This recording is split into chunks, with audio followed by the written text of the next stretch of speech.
When love starts feeling strategic. A deep reaction to what viewers really see on 90 Day Fiancé. The moment these comments started piling up, it became clear that many viewers are no longer watching this story only as entertainment, but as a familiar pattern they feel they have already lived through themselves or witnessed closely in real life, which explains why the reactions are so emotionally charged and often deeply personal.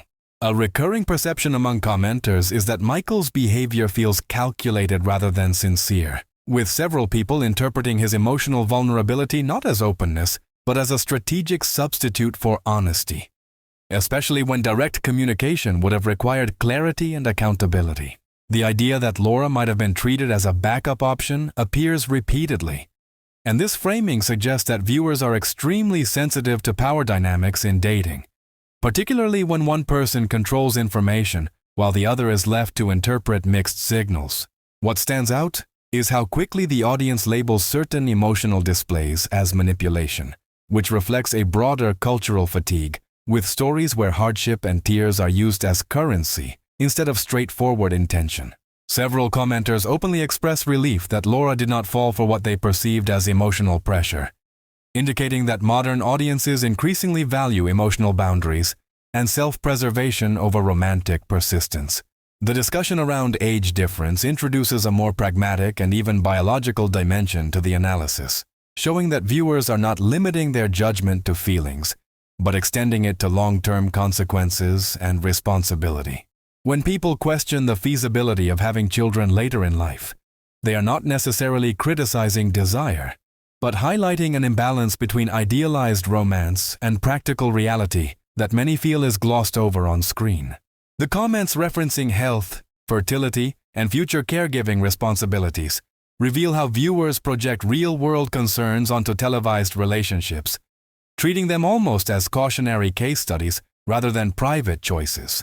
There is also a strong undercurrent of skepticism toward relationships with significant age gaps, not from a moral standpoint, but from accumulated stories of regret, burnout, and emotional exhaustion shared by the audience. Some reactions move beyond the show entirely, drawing parallels to personal family experiences that ended in financial loss, emotional devastation, and long-term disillusionment, which gives these opinions a sense of lived credibility. The lengthy anecdote about visa dependency and hidden motives underscores how certain viewers see this narrative less as romance and more as a familiar immigration storyline, with deeply uneven power and irreversible consequences. What makes these reactions particularly intense is the belief that love can be genuine on one side while entirely instrumental on the other, a dynamic that many commenters seem painfully familiar with. The recurring theme of financial support without emotional reciprocity appears as a red flag for many, reinforcing the idea that generosity without boundaries often leads to exploitation rather than partnership. Several viewers appear haunted by how long manipulation can go unnoticed, especially when affection and hope cloud judgment, which adds a layer of tragedy to how they interpret Michael's situation.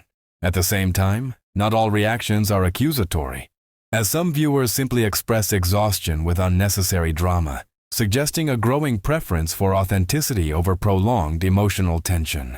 Short remarks like, "just date," may seem dismissive, but they actually reflect a desire for simplicity and emotional maturity that contrasts sharply with the complexity portrayed on screen. The audience also scrutinizes physical expression and body language, interpreting limited facial movement or emotional restraint as unsettling, which speaks to how closely viewers analyze nonverbal cues. Cultural expectations enter the conversation as well, with some commenters questioning how previous cross-cultural relationships did not translate into greater awareness or preparedness in the present situation.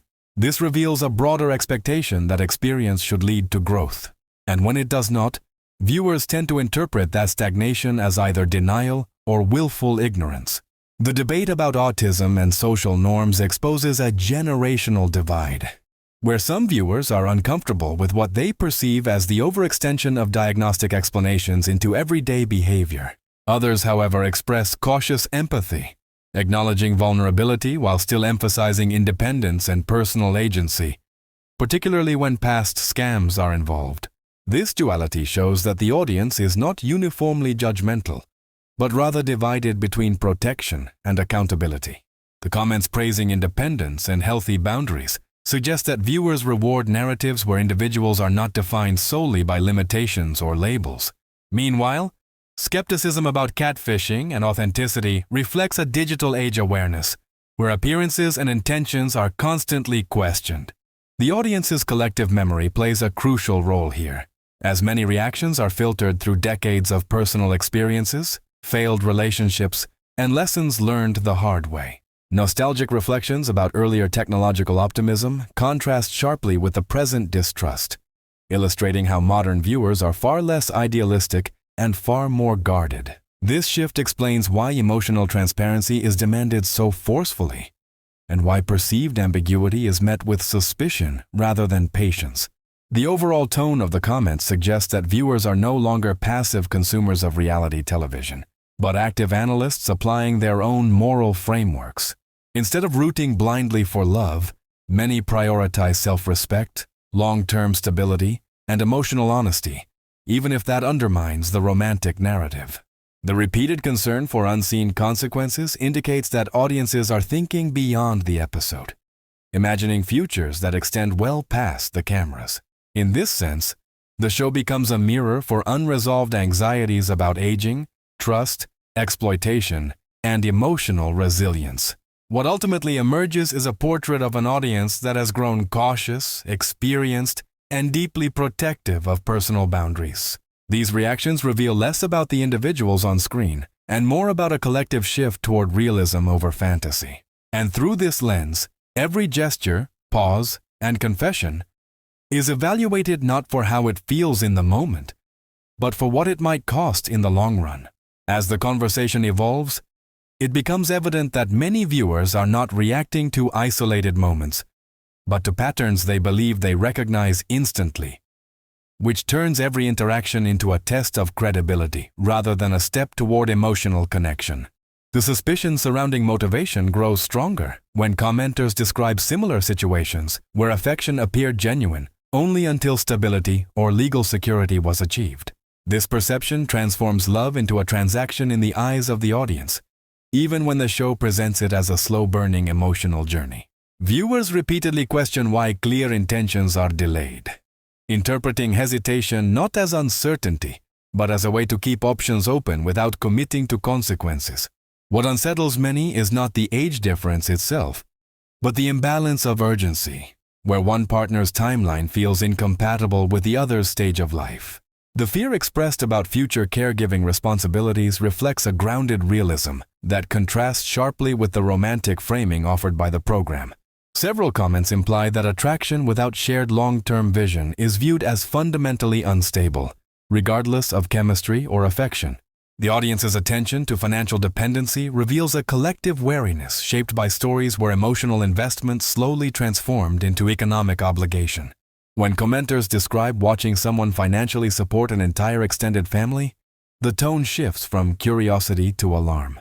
These narratives suggest that generosity, when unreciprocated, is no longer seen as noble, but as dangerously naive. A recurring frustration emerges around the idea that warnings are often ignored until damage becomes irreversible.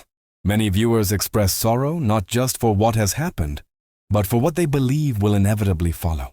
This sense of inevitability drives much of the emotional intensity found in the comment sections.